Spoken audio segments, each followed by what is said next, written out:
The Trump transparency train continues, intentionally or not, to pull back the curtain on how the government actually works.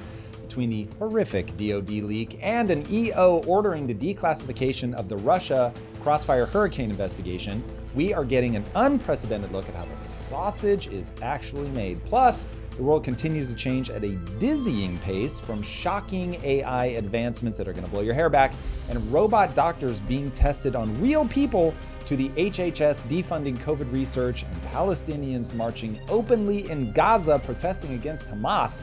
The whole world is truly being renegotiated right before our very eyes.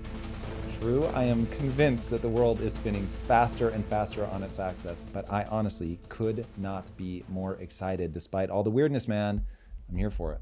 I had to check on my group chats last night just to make sure there's no stragglers. Yeah, there's no secret reporters in there. Yikes. How does this even happen? I mean, the easiest thing in the world is how this happens. My question is, how are we not building things that will run a quick check to see like who's in the chat? Even my email will ping me and go, hey, this person's not inside your company. Surely you can do something where it's like, this is not is it at GOV or whatever the signifier is that they have. You should be able to load up like, these are the ones that belong in the group chat, these are the ones that are, anything else does not, and warn me if I have people in there. That's crazy town. For those who are playing catch up, Jeffrey Goldberg from The Atlantic was accidentally added to a group chat that included heads of state from the DOD, Tulsi Goldberg from DNI. JD Vance was in the group, as well as some other high-ranking officials. They talked about their plans for the Houthis and how they're going to attack it. The largest battle cry I'm hearing is that this is classified information. They should have been shared from it. I have a little bit more empathy. I feel like group chats are a little bit difficult to navigate, but this is crazy. Like at the highest level, who's the guy? Michael Waltz couldn't just do a chat like, okay, hold on, 19. I got everybody. Yep, cool. All right, let me send my first message. Like, right, here's the thing. Some people are saying that this guy absolutely has to be fired. That is asinine to me. So this is a question of, is this guy on balance doing his job? Given how easy it is to put somebody into a chat like this, you absolutely have to solve this problem at a technical level. If you do not want people using email or a messaging app like this where an accident like that can happen, then say you can't use these apps. But dude, if you start killing off everybody because they do something like that, which we all know we have done, it is way too easy to do. You could take somebody who is otherwise very good for the country. And I don't know this guy. He might be a total buffoon. You should fire him for being a buffoon. Mm-hmm. But if this is anything other than the straw that broke the camel's back, firing him for this is ridiculous. But to pretend that this is not classified information that is getting out through negligence, that would be a mistake. This is a problem. You must find ways to shut this down. But if you think that this is an individual person who's just too dumb to do the job, you're going to end up shooting everybody in the face. This kind of stuff is, it's kind of like a hot mic. You get into a position where you just forget that there's a potential that you're being recorded. You, of course, want people that can think through the way, that can always run the checklist. But if this guy is otherwise good for this country, and this is the only mistake, to fire somebody, that's political theater. And so I know I've heard Dave Portnoy call for somebody, a head to roll. That's political theater. And getting beyond that and saying, look, either this guy is or is not good at his job. And if he is good at his job and this is the one-off, solve this at a technological level. Otherwise, it's going to keep happening no matter who you put in that position. These kind of mistakes will be made unless you make it impossible at the level of technology. Yeah, there's two things that really have stood out to me. And this is a Pete Hegseth text where he's literally going timestamp by timestamp. We're going to launch the F-18s here. This is when the first strike will happen. This is when the drone strikes will commence.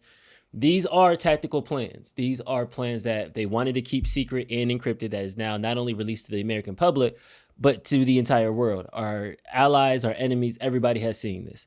The second layer of that is J.D. Vance's apparent dissent for Europe. And okay, I guess it's a go, but I just hate bailing out Europe again.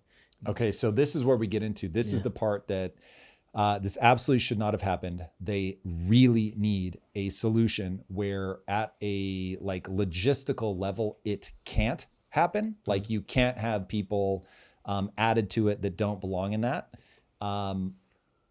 You need to accept this was a big mistake. You cannot afford mistakes like this. You put people's lives at risk. But again, given that I think everybody has found themselves doing this, where somebody ends up on the chain that you didn't think was on the chain because it auto-completes or whatever, that is not a bad human, dumb human, bad at their job. That's just, it is so near universal. It's like saying, oh, that person had a Freudian slip and they need to be fired. Everybody says a thing that they didn't intend to say. And so again, you've got to look at, I don't know this guy. He may be terrible and should be fired for a whole host of other reasons, but firing people for something like this that we know is universal is to avoid addressing the real problem. So I'll put that pin in it. Address the real problem. This is a problem. Do not downplay this. Things that should not have got out, got out. Okay. The second part of this is, for me, I love that we're getting to look inside how the government actually works. And while, again, this never should have happened, getting another opportunity to see how people actually negotiate, how people actually think through these problems, what they say when they think that they're not being watched. If there was a way to give us this level of transparency without the secrets, I, for one, want this. And I think in an era where we live in velocity and volume of information, I think it is going to radically reshape I don't want to be hyperbolic and say everything, but the amount of our lives that are going to be changed by the level of transparency that we are now getting from the government, I think is for the better. We wanted, the people who voted for him, wanted Trump to come in and stop doing business as usual. And I will say, just fighting for the average American, there are so many things that we do structurally. Printing money, everybody knows, is my hobby horse. There are so many things that we do structurally that are making it impossible for the average American over time to do well. And I think we've got to get in there and change this. One of my biggest beefs is that the architecture of the human mind makes it such that you are always going to have an elite group of people that lead everybody else. The way that they have historically done that is by spinning, lying, cheating, whatever, like doing whatever they need to do in order to obtain power and then stay in power.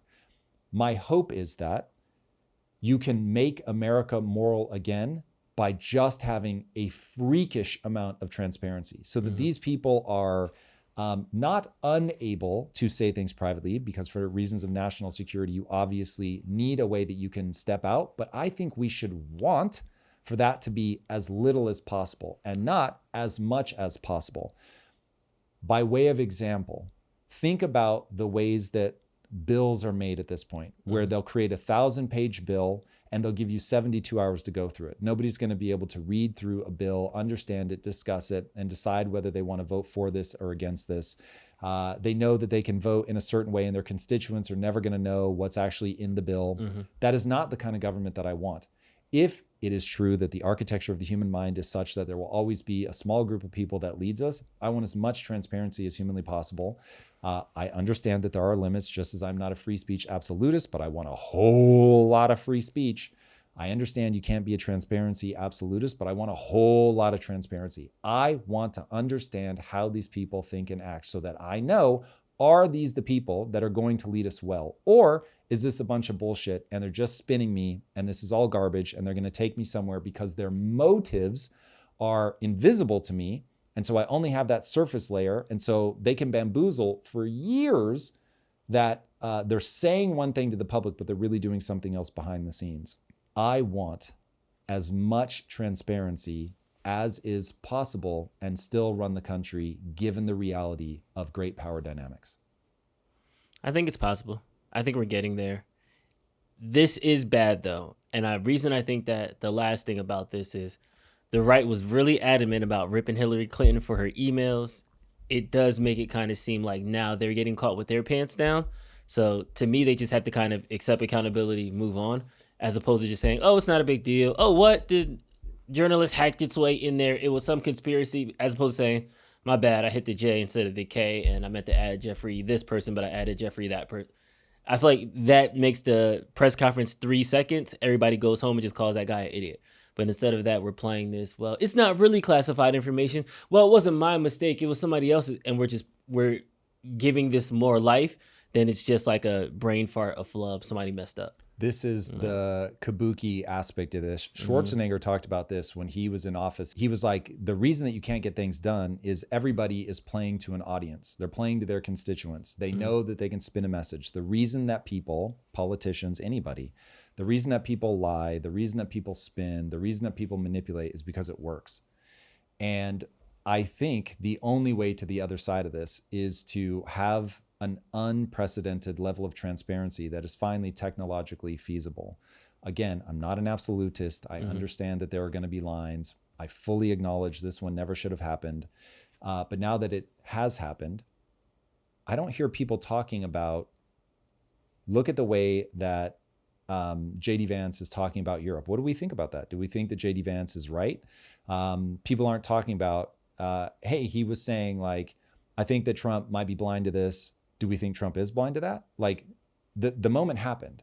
And so now we have this fruit and everybody's paying attention to something stupid. They're just asking like, how do I leverage this to get the immediate thing that I want, which is to score a point against my opponent, instead of saying, okay, let's all map this administration mentally. How are they approaching the problem? JD Vance has revealed something about the way that he thinks about the world. So first of all, he said that it was 3% of our trade goes through there.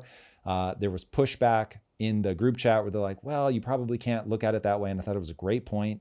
And so again, shouldn't have happened, but now that it did, let's make sure that we're looking at the right things, because, and this is like, if you were going to sum my entire worldview up, it would be that none of us can see the truth clearly, but there are beliefs that when you adopt, they give higher predictive validity. So when I think this way, I am more likely to be able to judge the outcome of my actions. So that leak now gives us a better ability to understand what's going on behind the scenes with the administration, which means that we're going to be able to better understand how they're going to act when they're in a negotiation or whatever, which gives us a better understanding whether you're just being a selfish person trying to understand how the markets are moving, if you want to understand what the relationship is like with Europe. All of that stuff is there for you to map, but we're not paying attention to that. And if I could really get people to internalize that ideas have utility, skills have utility, that you're playing the competitive game of life and you actually can get better at it. And the way that you get better at it is with information that is tested against the real world. But nobody's engaging with this moment like that. It's, this guy should be fired. These guys are idiots. Like, that's so surface.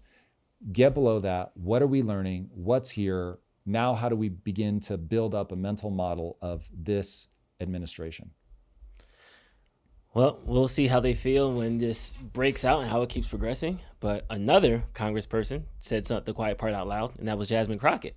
Who's under fire for her words about her Hot Wheels comment about Okay, so before you play this, we have to set this up. So we saw the 21-second clip like everybody else, and I thought, ooh, it's very possible that in the setup, because her response back to this, she ends up saying Hot Wheels governor. Now, the Hot Wheels governor that she's referring to is in a wheelchair. And so people were like, yo, that's pretty rough. And then I thought, you know what? Let's give her the benefit of the doubt. Let's back up to the beginning of the speech. Let's watch it, because she said that when I said Hot Wheels, I meant the fact that you use planes, trains, and automobiles to move immigrants from one place to another, to sweat cities that have black governors or states that have black states that have black governors or cities that have black mayors. I don't black remember mayors. which. I got to put up. Okay, thank you. And I thought, oh, maybe that really is it. And people are just taking it out of context. Nope, there's no additional context. So here is the clip. Trust me when I say that there was no build up to this, at least not in this talk. You know, a lot of people see you out front fighting, but nobody's really asking you, what do you need to maintain that fight? So thank you so much, Morgan, because we in these hot ass Texas streets, honey. Y'all know we got Governor Hot Wheels down there. Come on now. And the only thing hot about him is that he is a hot ass mess, honey. So yes. Okay. She doesn't go on to explain anything. Like, that's the whole context. To me, this is just funny. And if I get made fun of for my ears all the time. Now, admittedly, I'd rather have big ass ears than be in a wheelchair. People need to learn to take a joke. This feels like more political theater for me. Trump calls people the most names ever. Ever. Is funny when he does it, is funny when she does it. Yeah, I think people take this kind of stuff too seriously. But I think that her trying to pull a fast one and say that's not what I was saying, that feels pretty insincere. Yeah, I feel like she got caught. She said the quiet part out loud. This brings me back to when Trump was mocking a reporter and people laughed at it. Oh, it's not that serious. It's okay. So when it's your team, you do mental gymnastics to make it okay. When it's the other team, it's, look, you're a terrible person and you should be impeached. Yeah. So I think this is 100% not for thee, but for me. Like rules for you, but not for rules for thee, not rules for me. for thee, not for me. Exactly. 100%. And if I'm not mistaken, there's also a still frame that you can do from the speech where she is throwing the Nazi salute. And that's, of course, going around now. I mean, these days, you never know. I didn't go through frame by frame to see if you can actually find it. So it's entirely, it's not from the speech, but it's the same woman. There it is. Again, like if we can please stop with the political theater, that would be wonderful. It is a hand gesture. I don't take it anymore being a Nazi salute from her than I do with Elon. And I watched the whole Elon thing. It's super awkward. It's very autistic. I'm just going to say it. But it's very spectrumish. Did I actually think that he was trying to convert me to being a neo-Nazi? No, I most certainly did not. So all of that stuff is just a fucking distraction, man. What are we actually talking about? I love what you said about the signal chat. We're now talking about who should be in the chat. How did it get here? Instead of what does this mean about government, U.S. Euro relations? What does this mean about the Euro's defense bill? There could have been so many good conversations to have, but instead we're arguing at the headline level about gestures and comments and jokes and cool. Yeah, it's silly. It's silly. Yeah.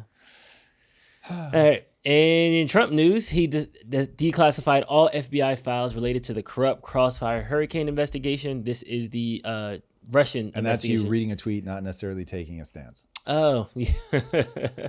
Quote unquote, Donald J. Trump. Presidential memorandum for your attention. This memorandum requires the immediate declassification of all FBI files relating to the Crossfire hurricane investigation. This was obviously one of the instances of the weaponization of law enforcement powers of prosecution against you and others. We believe that it's long past time for the American people to have a full and complete understanding of what exactly is in those files. Which gives the media the right to go in and check it. You probably won't bother because you're not going to like what you see. But this was total weaponization. It's a disgrace. Should never happen in this country. But now you'll be able to see for yourselves, all declassified. Is that correct? Yes, sir. All declassified? Yes, sir. Everything? The FBI file with there's a classified annex, but other than that, we'll put everything in the public eye. I feel like he was waiting for applause or something. So he was like, that's right, all declassified, right? Yeah, really? Completely. That's not how I read it. I thought that he didn't want to be caught off guard by saying that this is all declassified, and then there's like 30 pages of redactions.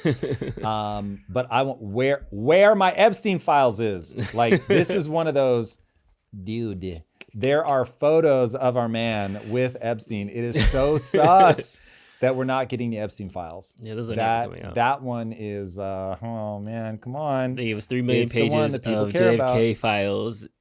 And that's the other thing. Like, I'm still weirded out by the fact that nothing is coming out of the JFK files. So why did they not want to release it? There was a reason, man. And so again, that reason could just be they were all too lazy. They didn't want to read the files. And every time Trump or anybody else asked about it, it was like, oh God, it's 80,000 files. There's no AI to do this reading for me. So it's something terrible in it because they just didn't know it. The reason could be that sort of benign. But the fact that they for so long just were like, no.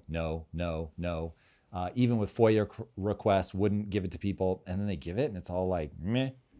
I don't get it. Yeah, I want to know what that underlying reason is. The math isn't mathing, but I think at this point, the government's going to tell you what it wants to tell you. After COVID came out. You don't feel like it's different now? Like it really does feel to me like Trump it's very possible he is still protecting some things, obviously. But this does feel like a lot more. Like we're getting a lot more insight. You don't think so? It was during COVID, that's when they were like, hey, y'all want to learn about aliens? Here's all the alien information. And we were arguing about vaccines. And that's how I realized like, oh, it's not like a lack of information. It's people don't care about information no more. Now I think we turned a corner. Now, there could be a JFK file that releases tomorrow that says Barack Obama shot him himself. And like the first thing they're going to say 2 is, years old. see, yep, this is why AOC needs to be impeached and the Democrats need to be dismantled. And this is going to automatically jump to why 2028 Trump needs a third term. Like, this is why I would much rather live in that world, because it doesn't end up being the catastrophic dismantling to know what the truth is, especially something like with the JFK files, where it happened so long ago. When I heard the audio, which I still don't know if it's real, but there's audio of a guy whose name I'm currently blanking on that was like, Lyndon Johnson ordered the assassination of JFK. It isn't, he doesn't dance around it. He just says it. And when I heard that, I was like, oh, like there was no sense of, I already believe that a given human is capable of despicable things. I already believe that people in power will literally do anything and everything they want. They'll do MK Ultra type shit. They will douse people with Agent Orange. We will do bad things to our own people. Like, humans are going to human. And the reason that I want the transparency is I want to get to the point where we're getting the transparency of the moment that we're in now, so that people feel like, yo, I've really got to like do this right. So I think about my own life. Because I do so much public speaking, every decision that I make, I say to myself, I'm at some point going to be on stage holding a microphone, and I never tell people they can't ask me anything. I've never once said in a podcast, you can't ask me anything. You can ask me any fucking thing you want. I don't think, the only thing I'm ever cagey about is I will tell you the range of my wealth. I won't give you the actual number.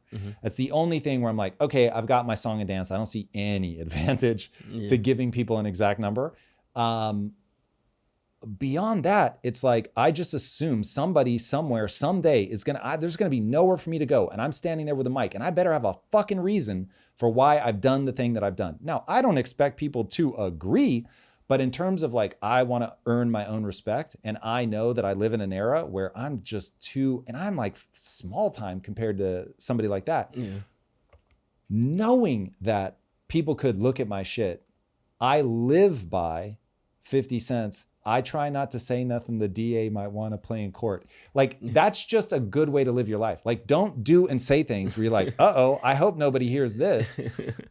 So yeah, like I want to see transparency, because I think it will cause people to feel like, if you're looking in the mirror, you're going to think very differently about yourself. It's a very weird thing about, there are studies that have been done that being able to see your reflection changes your behaviors. And that sense of, I know people are going to go through everything that I'm doing, would really have me be like, okay, I want to make sure I'm being the person that I want to be. I want to make sure that I'm honoring my own sense of like legacy. So I think the ability to hide all this stuff changes people. Again, I want to make sure people hear me. I'm not saying I'm a transparency absolutist. That is not the play. But this feels right to me intuitively, to want as much as we can reasonably have. Yeah. And that has not been the game historically. The game historically has been bury, so that we can do all this crazy shit and feel like we're going to get away with it. And now with social media and cameras everywhere, that day has just passed. And so now, how's that going to change our behavior? I can see positives to that.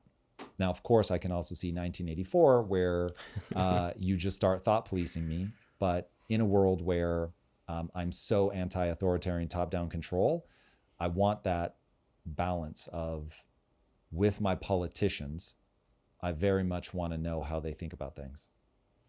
We'll get back to the show in a moment, but first, let's talk about protecting your wealth in these very uncertain times. And the truth is, market volatility can wipe out your retirement account overnight. It's not speculation, it's happened countless times throughout history.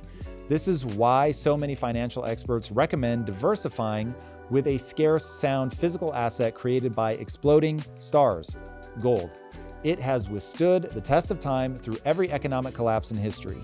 For those looking to add gold and silver to their portfolio, American Alternative Assets offers a reliable solution. They provide concierge, white glove customer service for impact theory viewers. Now, no one can guarantee anything, but do not wait until after the market crashes to protect what you've built. Go to tomgetsgold.com or call 1-888-615-8047 today to get started.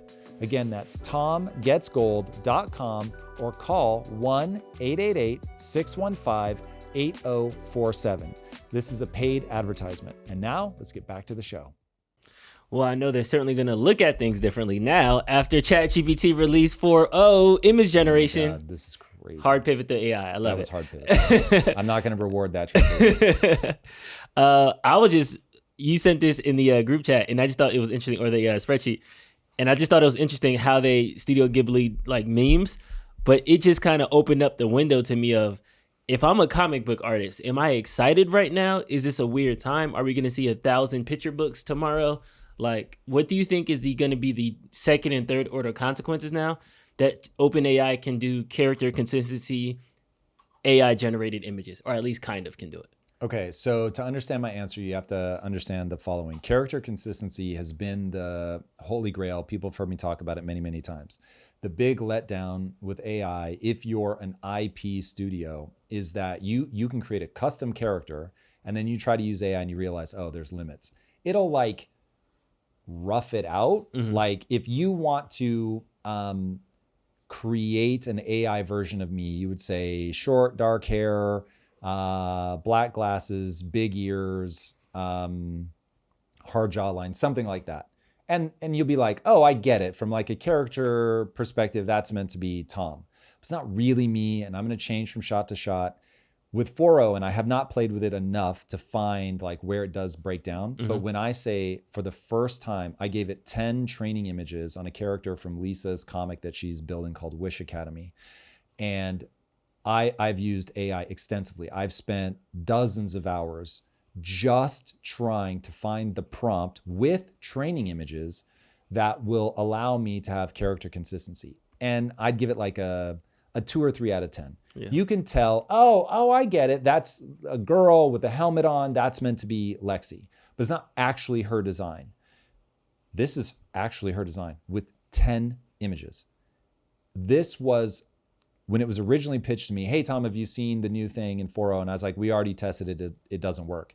And then I realized it came out today. So I was like, wait a second, this actually isn't the version we tested. So I went in and quickly did it. And I was like, holy shit, this is a quantum leap forward. This is not like a little better. This is, with 10 images, it nailed our style. So the way that we do line weight, the colors that we use, nailed that. I didn't prompt it at all. I just said, these 10 images are of a character named Lexi. Now, put Lexi in this position. And her helmet's right, her outfit's right. It changes a little bit from shot to shot, but I'm going to say less than 20%. I mean, just absolutely unbelievable. Okay, so with all that this huge threshold has just been crossed, this huge barrier has just been crossed. If I'm a comic book artist, which nobody, unfortunately, really cares about, shout out comic book artists, you guys have touched my life growing up, but it's done. Wow. So spending your time learning how to do that is nonsensical. The only thing you might want to do, and even that probably doesn't make a lot of sense, would be to be able to do it so that you can create an original style that's unique to only you. But I think at this point, there have been so many styles through history that you could use recipes like a little bit of this, but with an element of that, and you'll be able to create new styles just through that pastiche. Anybody that's a film fan that watched Tarantino come into the world, you realized, oh, he's just ripping off all these people that came before him. But it's so new the way that he's doing it. I wish I could teleport people back to like 94 when Pulp Fiction came out. Dude, I was in film school at the time. It just took the film world by storm. And the fact that it was quote unquote pastiche, meaning it was made up of elements from all these filmmakers that had come before him, it didn't matter. It felt so different and it was so new that it was just like, oh my God, like this is incredible. So I think you're going to see that same thing. Same is true of graphic design. So 4.0, remember, this is as bad as it's ever going to be now. We're never going backwards. AI is just going to keep getting better. It's no longer just sort of doing this cloud of patterns to try to give you words where it like sort of says like what you want. No, it now, you can tell it, say exactly this, and it will appear. So in Wish Academy, obviously the school is known as Wish Academy. So I said, Lexi, all I said, you have the training images. Lexi stands in front of Wish Academy, which is an East Coast style all girls prep school.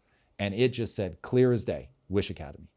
There are people that have done like witches trying to figure out if they can park their broomsticks, and then a whole bunch of text on what should be on the signs. And that exact text is on the signs. It looks photorealistic. So people doing movie posters. Yeah. And remember, all this is going to be integrated into Photoshop. So then you'll also be able to go in and just like, no, I want to move it a little bit. I didn't quite mean it like that. Nudge, nudge, nudge. It's just different. And so the theme of the whole thing today, I played with writing a totally different style intro to get it a theme rather than specific things that are happening, is the rate of change in the world is so fast that the world is morphing into something new right now. And it's changing so fast, it feels like a morph where you can just watch it happening. Yesterday or the day before said to you, just send me the Photoshop files. Because now I'm just like, I'm going to start editing a lot of the stuff on my own. I need to learn Firefly. It's just getting so easy where you circle an area and you say, no, change it to this, change it to that. And so anybody that's saying that AI is not going to just outright eliminate some jobs, reduce the number of people that are needed to create something, they're lying, either to themselves or to the public. I don't know which. But I'm not saying that it won't create more jobs that I can't even predict, but those jobs will be so dramatically different that people really ought not be underestimating how different the world is going to be in 5 years. I think it is actually unimaginable. As in, you will not be able to imagine what the world would be like in 10 years. So the irony of all of this is how this is playing out in my own psyche. And I was talking to you about it. So during the live, Drew made a comment. He's like, I still have to work for a living, which obviously I do not take personally. I get it. I get that insight. And I feel the same, where I'm like, so much of my life, more than 20 years of my life has been about to tell the stories I want to tell. It is unimaginably expensive. And there are all these stories in Hollywood of like these oil tycoons. They come into Hollywood, they drop $250 million and they walk away empty-handed because so many things will miss. And that just getting a hold of the A-level concepts and scripts is impossible. So they're going to get you to give them the $100 million. But they're going to give you Ishtar. They're not going to give you Marvel. And so I was like, no matter how much money I have, if I try to just money my way into that system, I'm going to lose. So this has got to be about creating a self-sustaining economic engine. And so the whole thing about, okay, why did I go into protein bars? Because I knew I wanted to control the art. But even when I left that, I didn't just start the studio right away.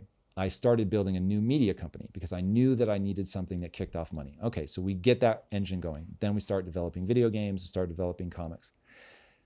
And now I'm like, if I had had AI 3 years ago, I could have saved millions of dollars.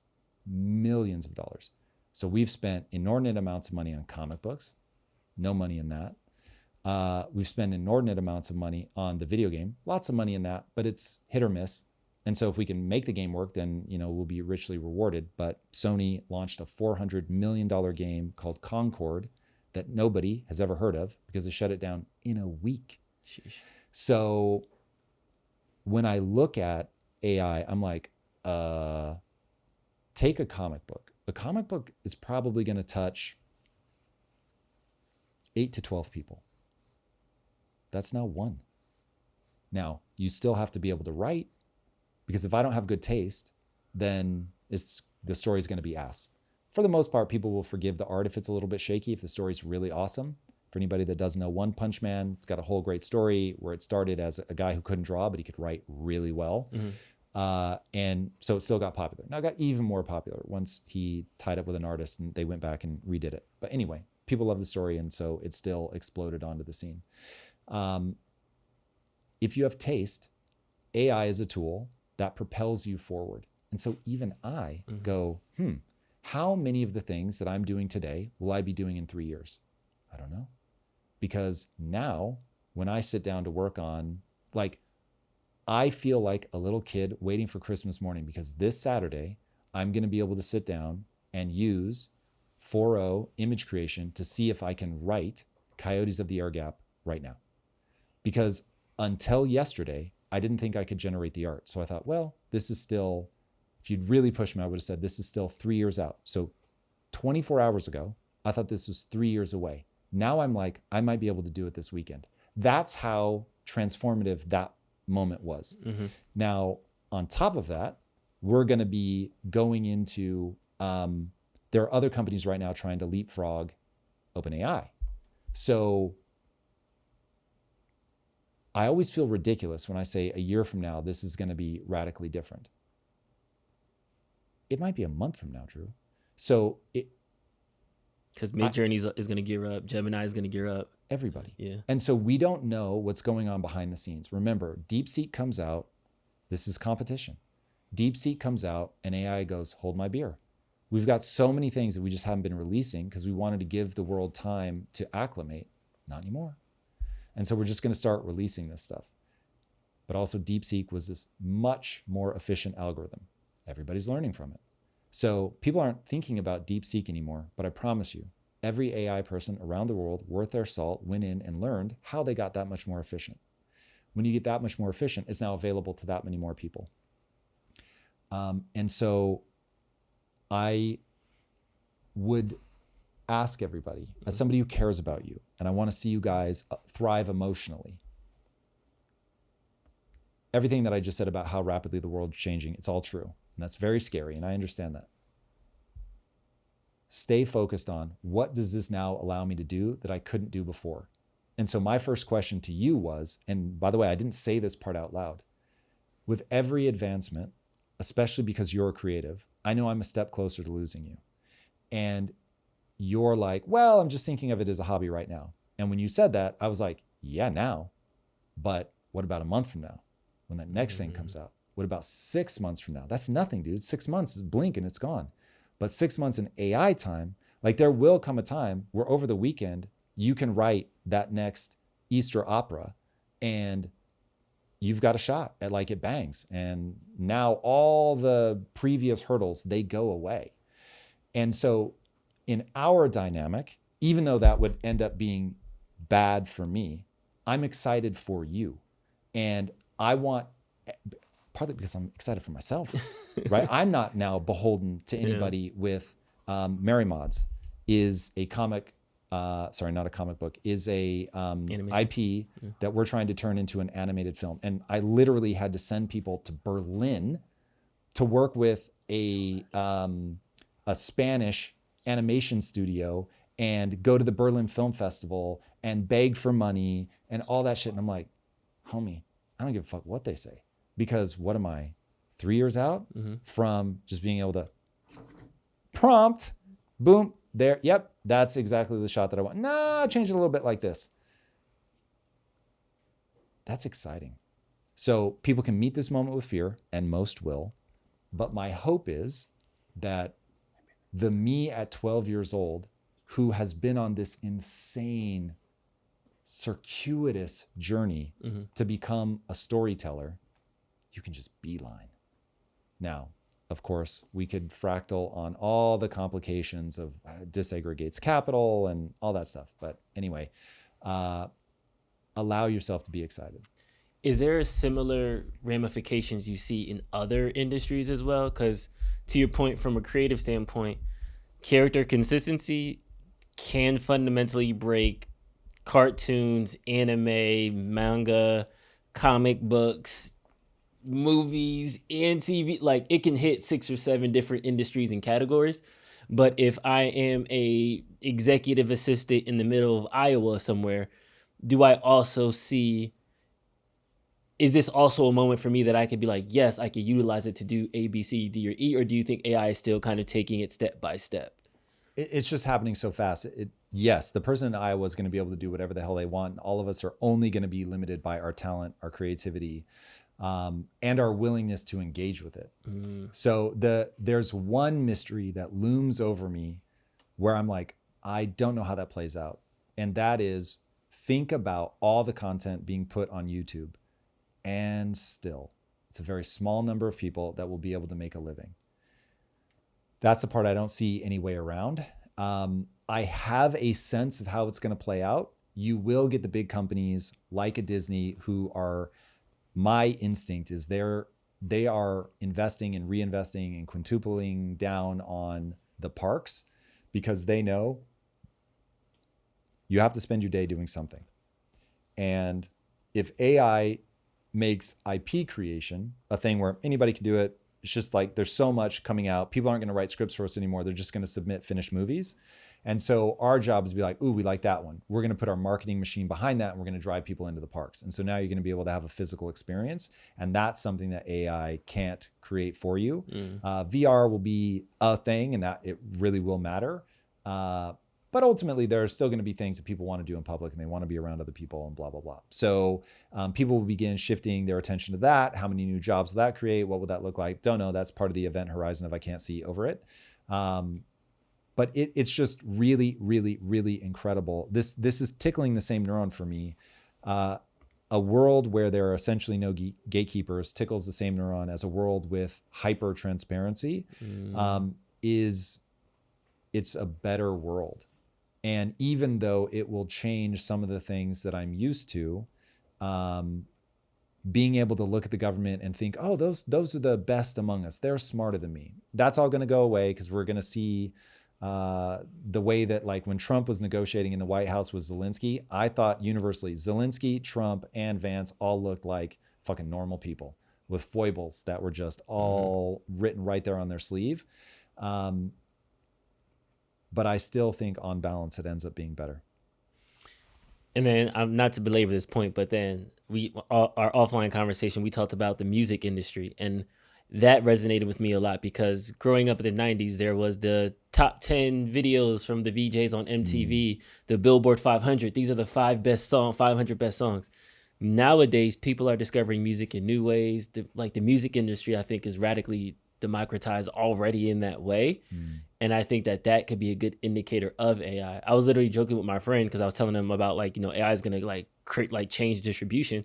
He was like, yeah, man, but that's are people going to even want movies anymore? I'm like, well, people thought when MTV came out, the radio was going to die. And somehow people are radioing and still podcasting and audio has still made a space. It's just we're not getting it in this way.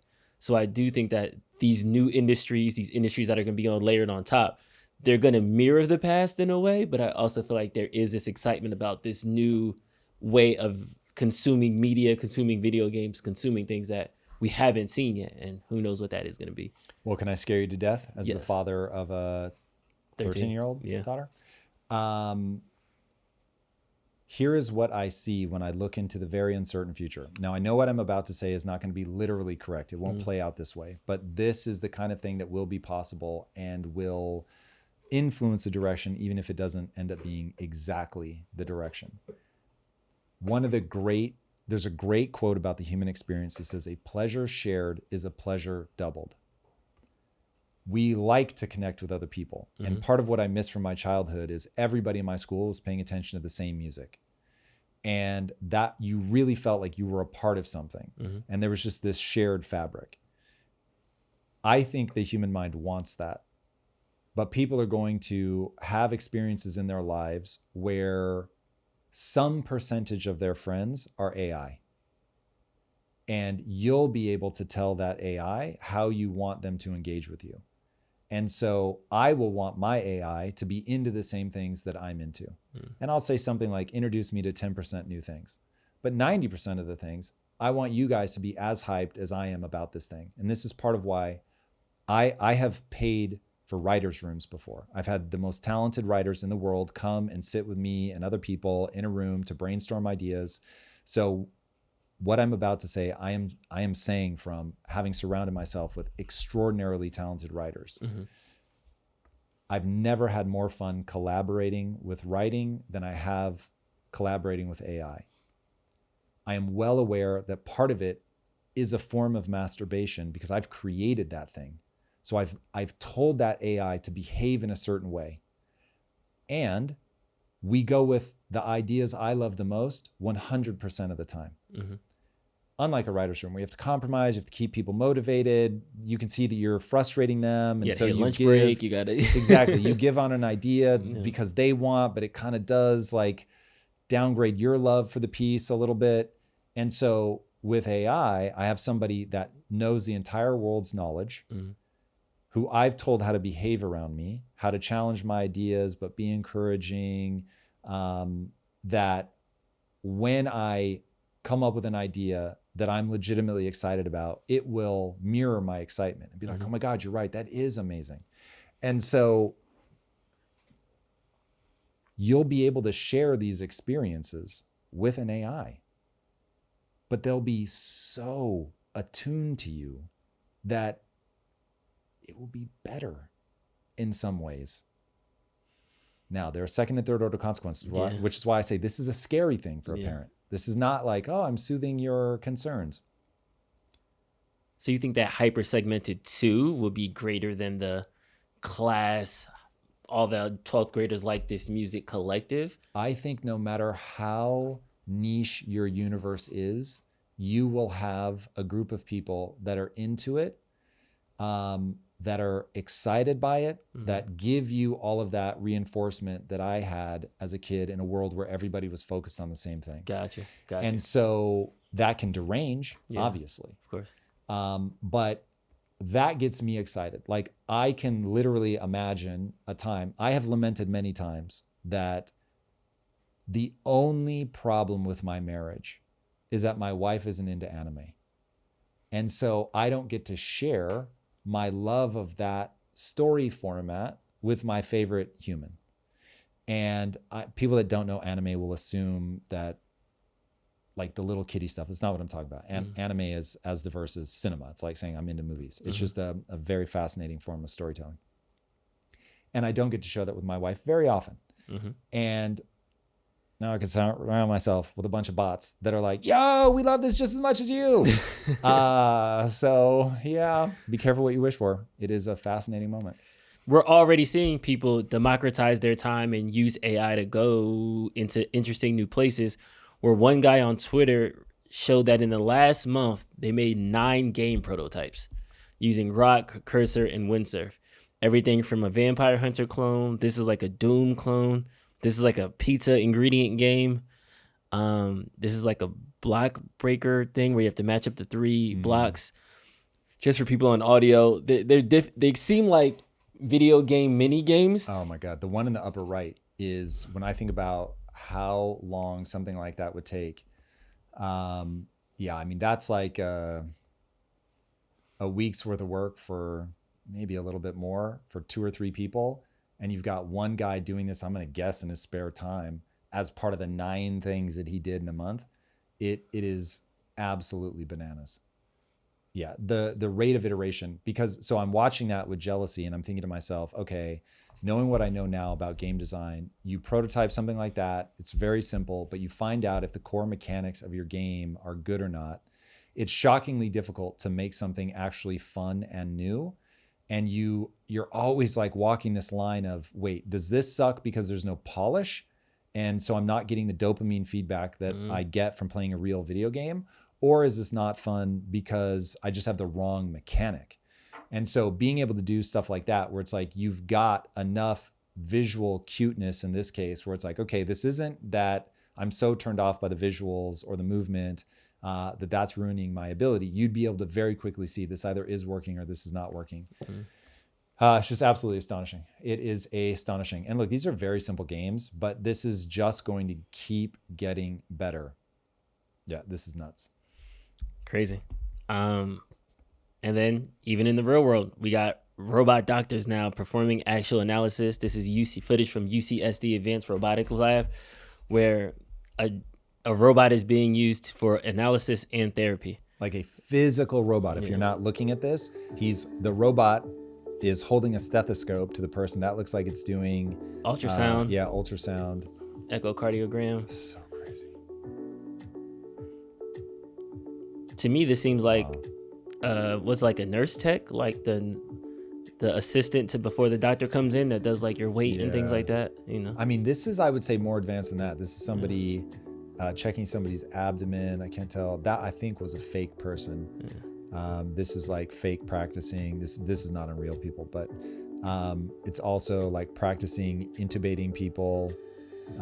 Again, now it's on dummies. It was Yeah. the stethoscope was on a real person. I think the echocardiogram was on a real person. Yeah. Now it's practicing what looks like a tracheotomy. Yep. Fuck, man, this is so insane. This is what you have already today. This is today. That's what's rattling in the back of my head. This is the worst it would ever be. Yeah. Yeah. I promise you, within 10 years, you'll say, I don't want a human doing it. What are you talking about? Why do you have a human? Don't let a human touch me. I need a robot, man. I need to know that this is going to be precise. I remember once going to the doctor when I was a kid, and the doctor was probably in his late 60s, early 70s, and his hands shook, and he went to give me an injection, and it slipped. It was in my toe. It slipped out of my toe, and he squirted me in the face Sheesh. with the, like, whatever the numbing agent was. And me and my dad just looked at each other like, yo, what the fuck just happened?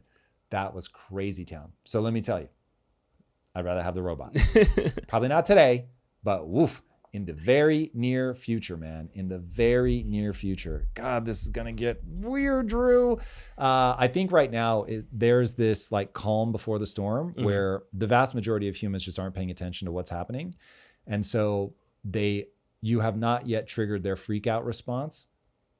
It's coming. Yeah. That freak out response is coming. Yeah. Humans are going to go nuts. This really does make me want to pick back up with Neon Future. The only problem is I told myself I would stop telling stories for adults. So I'll probably just focus. But man, it's bananas. We shall see. In international news, there was a video of a protest of a bunch of Palestinians protesting against Hamas. I think this shined a bright light on the conflict because a lot of people automatically equate Hamas with Palestinians. And this kind of protest shows there is dissent. It's a group of Palestinians walking around saying, hey, hey, Hamas are terrorists, kind of in a protesty chant. Yeah. This is very encouraging, but I'm always skeptical. I don't know how this is being spun. So I don't know how much this represents. I saw it being covered from multiple angles, different people, but it's very easy to make a small thing look big. It's easy to make a big thing look small. Given my take on this, I am certainly optimistic and hopeful because, man, I'm just a big believer. You've got to be focused on, I want my life to be better in real time, and I want my kids' life to be better than my life. When you have that, you're at least pointed in the right direction. We're not all going to agree on what that looks like, but you've got people fighting for the right thing. And you just have not seen that. When you've got people blowing themselves up, when you have people that believe I'm better off martyring myself, that we celebrate the martyrs more than we celebrate the person who's really trying to build something right here, right now, today, that's headed in a very wrong direction. And so I always wondered, like, are the Palestinians just terrified because they rule with an iron fist? Like when you see Iranians before the revolution and it looks like America in the 70s, and then you see them now and it's, burqas, not exclusively, obviously, but it's just way more locked down. That always makes me sad. Now that's my Western sensibility, but I wear it with pride. So it's encouraging to me to see them saying, we don't want terrorists. We don't want you using a hospital as a shield. Like we want to live a normal life. Seem to be the translations that people were saying they're saying. That's really encouraging. There was a comic book written that I was always blown away by. And I don't know, he may hate that I'm about to talk about his comic book because I don't know what his political views are. But a guy that wrote a comic called DMZ, and it paints a picture of America in a Cold War, America in a Civil War, and Manhattan becomes a DMZ. And so that's the one. And Brian Wood is the guy's name. This is one of my all-time favorite Western comics. There's something about DMZ that reminds me of Gaza and the sense of it being stuck in time because it's just constantly in the middle of a war that's going on. Whether the war is between Israel, the US, and Iran, doesn't matter, but they're just caught. I imagine the average person is just caught. And they just can't get that forward momentum. And so seeing them marching and saying, we just want to live a normal life. obviously pulling out of cultural downward spirals is very, very difficult.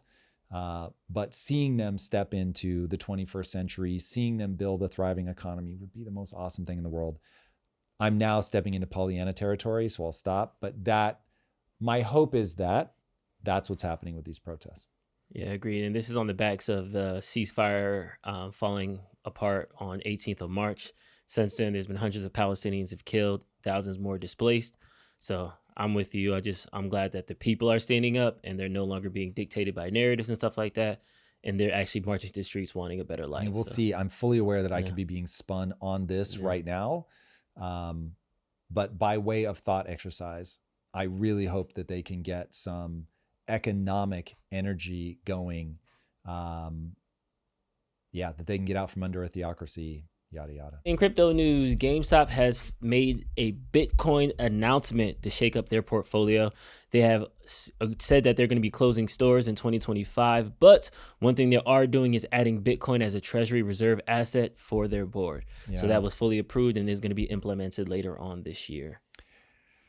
Okay, sure. I think the reality of GameStop is that they are desperate. This is only alive now because of the way that it became memeified. Yeah. I think gamers want it to stay alive out of nostalgia or whatever, but the reality is that the vast majority of games are downloaded. It's a DLC. That's it. It's like, this is done. This is a bygone era. And trying to put Bitcoin on your treasury as a way to basically entirely pivot your company is better than doing nothing, I guess. But this is definitely grasping at straws. This is very much the same idea behind what Sailor did. I was about to say, this and is that Sailor was like, effect. Our company isn't necessarily growing anymore, and we certainly don't have the respect of the street. So we have to do something. But Sailor is like a mathematical genius. I mean, what he has done in terms of pulling the entire gambling apparatus of the stock market onto Bitcoin via strategies, formerly known as MicroStrategies, that strikes me as the one company gets to do that to that effect. And GameStop's only hope is that, okay, well, if we catch a run in the near future, then we could, sell off some of it to keep from having to fire people? I'm just not sure what the play is. Like, if the storefronts become like a completely random, like, we're GameStop in the front, but we're actually a crypto treasury in the back. It's like, what is happening? So I'm not even sure how they plan to continue to generate revenue. So I don't know. That just feels like at some point, boys and girls, we got to wrap it up, give their shareholders their money back, call it a day, sell to someone. I don't even know if they could do that. Pack it up. So I don't know. All right. Last but not least, Avengers announced their cast today. I have a very simple question.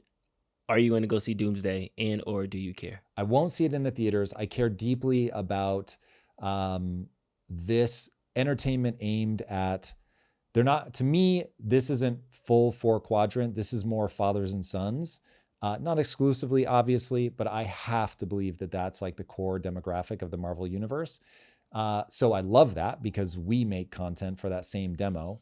And just, I grew up on the comics of this stuff. So for me, I am far less invested in the Marvel Universe than I used to be, but I definitely still pay attention. So when it comes out, I will certainly stream it, but the odds of me going to the theater are effectively zero. And keeping the urgency and the excitement around this is very, very difficult. So I don't fault them for that. And I have to say, in terms of the fact that I think it's gone way, way, way down in popularity from where it was, call it circa Endgame.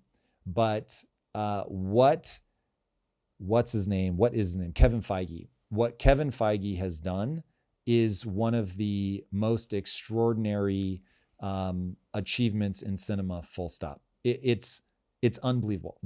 That is so hard to do. And if you want to know just how hard it is, compare it to DC. They've been unable to do it. And as much love as I have for James Gunn, he's not going to be able to pull off what they did. First of all, I think that moment has sort of passed. Yeah. And so it just all feels a little like, yeah, been there, done that. But they've done. They bought Marvel for $1 billion, and between parks, assets, licensing, toys, they had to at least cross $100 billion. So I don't know what the number is, but it's even gonna from a be capital dazzling. perspective. Yeah, you brought it for a penny, and now you have $100 bill in your pocket. From a business move, that is good. They did something similar with Star Wars, but I would argue Marvel had a bigger run, and I feel like the Star Wars audience is like a little weird right now. For sure.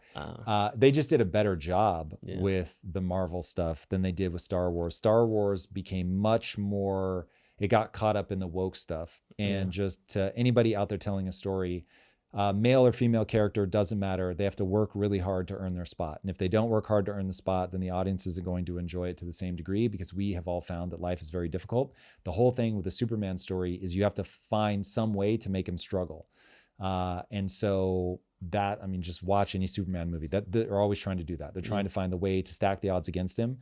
And so in Star Wars, it just came too easily for the female character Rey. Right. Yeah. So yeah. In fact, there's when people were saying, "Oh, this is all misogynistic," not true. Look at, like, you want to know who does tough women well, Drew?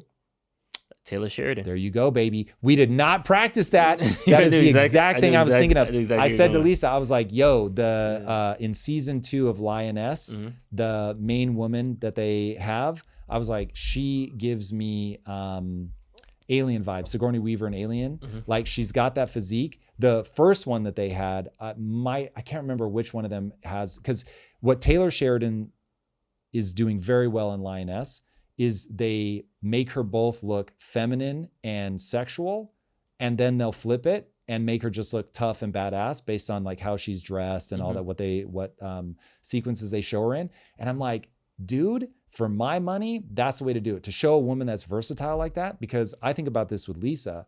Part of what makes Lisa so interesting to me is she can be very feminine or she can be tough and badass. And if she was only one or the other, it'd be far less interesting. 100%. And so that's what I've always liked about Sigourney Weaver. You get Sigourney Weaver and like that, you see the bottom of her breast as the shirt like barely covers it. And I'm just like, yeah, I'm here for that. But then she fucking arms up and like kills everything in her path. Lisa prefers Linda Hamilton. I've always been like, I like her. I love the Terminator series, but she's a little more one-dimensional for me. She didn't have like also the ability to be feminine. And so, or certainly as feminine as Sigourney Weaver. So anyway, one man's take, but that would be my advice. Sicario was another example of just making her badass, sensitive, and even in sexual situations without fan service. Like, she wasn't in a bra. There wasn't like a titty slip. Like, it was just a natural waste. But yeah, he does a great job writing women. Man, for Swayze. Cool. That's all I got. Man, Taylor Sheridan. All right, everybody. If you haven't already, be sure to subscribe. And until next time, my friends, be legendary. Take care. Peace. Here is the brutal truth about scaling. Most entrepreneurs don't outright fail, they plateau. And if you're stuck right now, you know how true that is. It could be that your revenue flatlines every time you step away, or maybe you're trapped in a commodity market that's racing to the bottom, or maybe you're one of the lucky people who is navigating a very complex partner dynamic that turns every decision into a battle. These problems and a whole lot more can seem impossible until you break them all down into first principles. My partners and I used this thinking to grow Quest Nutrition by 57,000% in our first 3 years alone and scaled to $1 billion exit. And now I'm teaching this framework to a select group of entrepreneurs who are ready to scale.